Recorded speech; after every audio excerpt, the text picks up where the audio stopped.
दोस्तों, दो हंसों की कहानी हम आज आपको सुना रहे हैं। बहुत पुरानी बात है।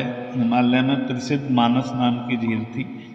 वहाँ पर कई पशु पक्षियों के साथ ही हंसों का एक झुंड भी रहता था। उनमें से दो हंस बहुत ही आकर्षक और सुंदर थे। दोनों ही देखने में एक जैसे थे, लेकिन उनमें से एक राजा था और दूसरा सेनापति। राजा का नाम था शिवराम और सेनापति का नाम था शुमाली।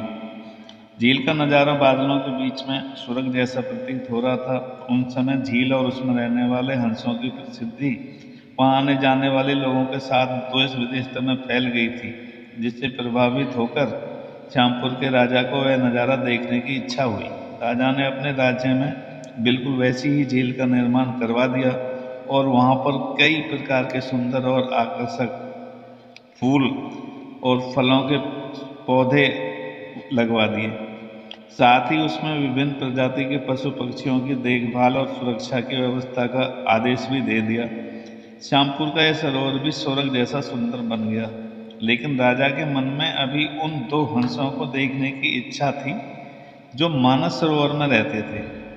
एक दिन मानस सरोवर के अन्य हंसों ने अपने राजा से श्यामपुर के सरोवर में जाने की इच्छा प्रकट की, लेकिन हंसों का राजा बड़ा समझदार था। वह जानता था कि अगर वो वहां गए तो राजा उन्हें पकड़ लेगा।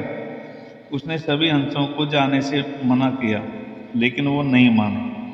तब राजा और सेनापति के साथ सभी हंस श्यामपुर की ओर उड़ चले।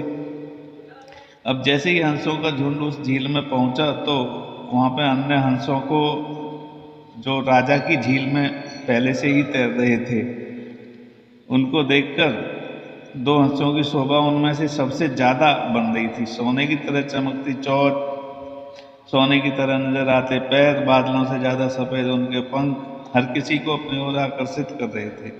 हंसों के पहुंचने की खबर राजा को दी गई। उसने हंसों को पकड़ने की युक्ति सोची और एक रात जब सब सो गए तो उसने हंसों को पकड़ने के लिए जाल बिछा दिया।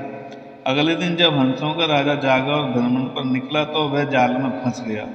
उसने तुरंत ही तेज आवाज में अपने सभी दोस्तों को वहां से उड़ने और अपनी जान बचाने का आदेश दिया। अन्य सभी हंस तो उड़ गए, लेकिन उनका सेनापति शुमाली अपने स्वामी को फंसा देखकर उसे बचाने के लिए वहीं रुक गया। इसी बीच हंस को पकड़ने के लिए सैनिक वहां आ गए। उसने देखा कि हंसों का राजा जाल में फंसा हुआ है और दूसरा राजा को बचाने के लिए वहां खड़ा हुआ है। वह उसकी स्वामी भक्ति पर बहुत खुश हुआ और उसने हंसों के राजा को छोड़ दिया। उसने सोचा, अब हंसों के राजा ने सोचा कि अगर राजा को पता चलेगा कि सैनिक ने उसे छोड़ दिया है तो राजा उसे जरूर दंड दे देगा। उसने सैनिक से कहा कि आप हमें अपने राजा के पास ले चलें। यह सुनकर सैनिक उन्हें अपने साथ राज दरबार में ले गया। दोनों हंस सैनिक के कंधे पर बैठे थे। हंसों को सैनिक के कंधे पर बैठा देखकर हर कोई सोच में पड़ गया। जब राजा ने इस बात का रहस्य पूछा तो सैनिक ने सारी बातें सच सच बता दी। सैनिक की बात सुनकर राजा के साथ ही सारा दरबार उनके साहस और सेनापति की स्वामी भक्ति पर हैरान रह गया और सभी के मन में उनके लिए प्रेम जाग उठा।